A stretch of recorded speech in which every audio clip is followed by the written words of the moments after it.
Alright guys, so as you can see, I don't have rear foot brake anymore. So it was pretty simple to take everything off. I now have rear hand brake. It is sweet.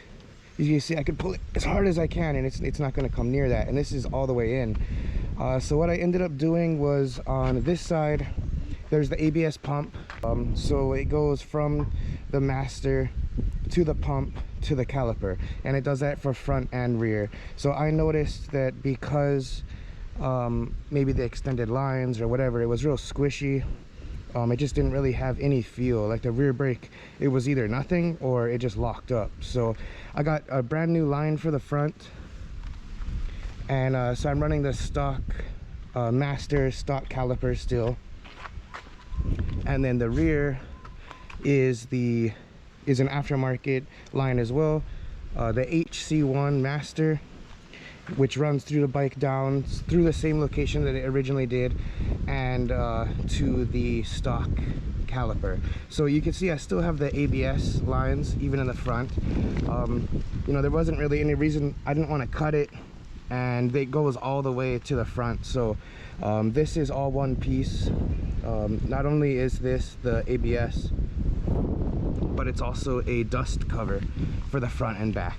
So I'm not going to cut the wires. I mean, if I were ever to want to go back, or if I sell the bike, you know, I can give it to the next person and they can just install it right back in. So I got all of this from thesickshop.com, and they've never done a zero before, so I had to take all the measurements and give it to them. So if you're wanting to do the same thing for the FX, just contact them.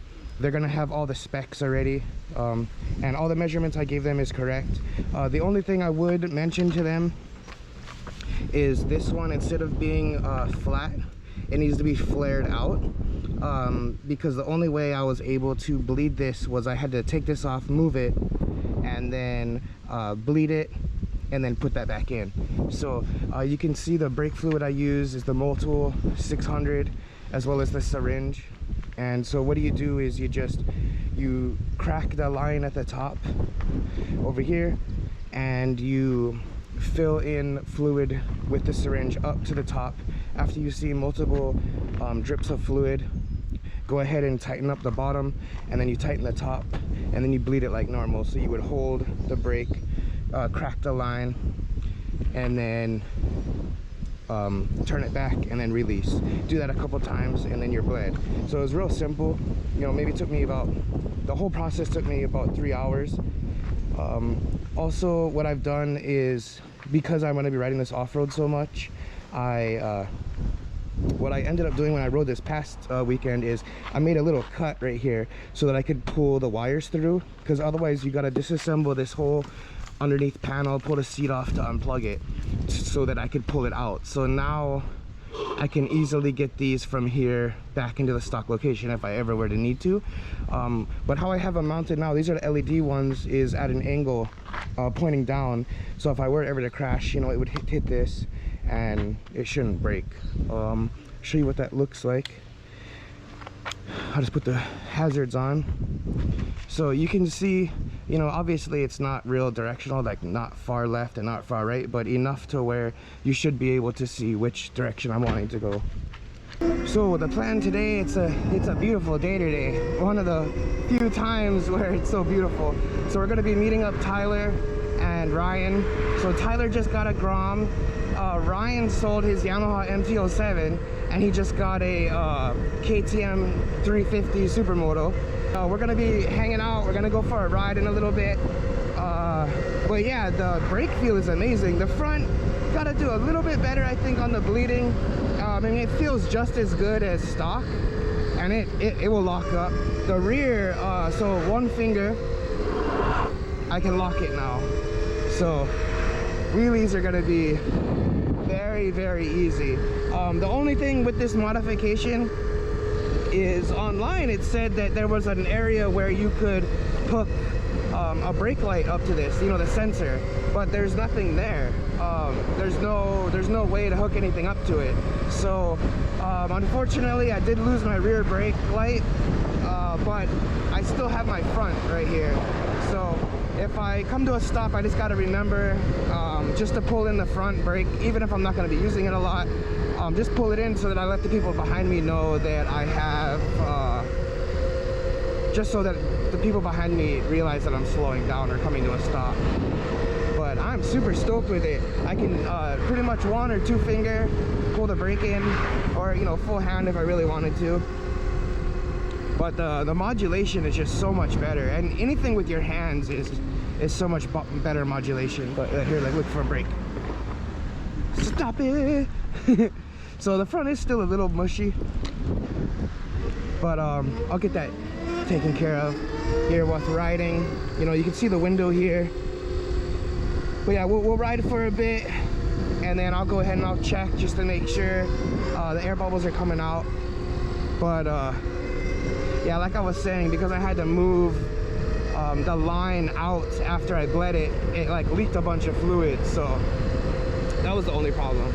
I wanted rear handbrake so bad, and instead of making a custom something, just replace it.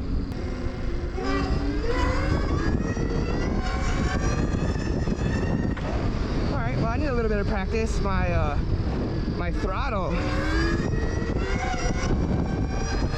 There you go. A little bit of chasing, but I just gotta get used to it.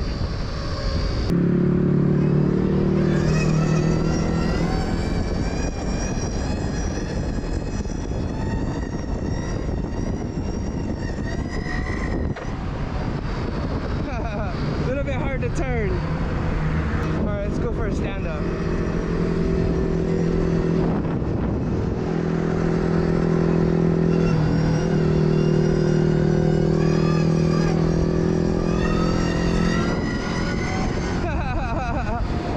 It's definitely hard, but it's possible.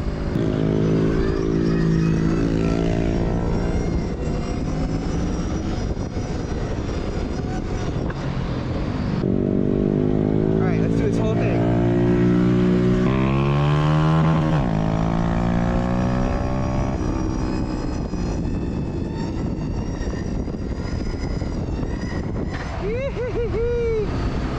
Oh, I started going towards the truck. I'm like, just hold it, or I got all squirrely. I saw you like, whoa, whoa. Alright, I'm gonna try to make this turn.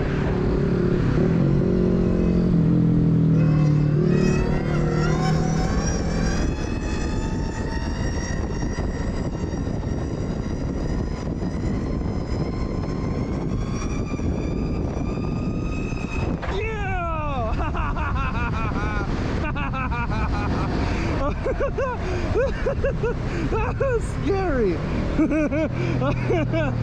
Yeah.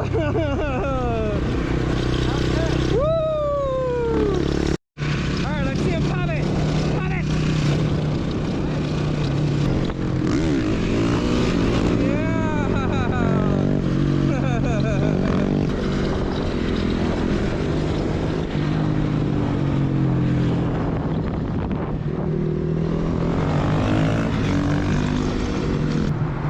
I think, oh nice dude. I think his wheel bearing might be going bad or something. In sport.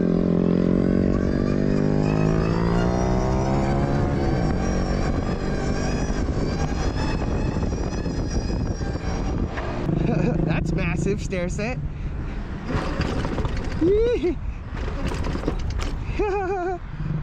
Going incognito.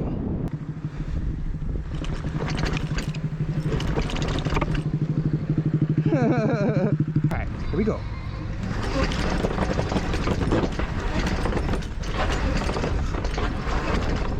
Hee.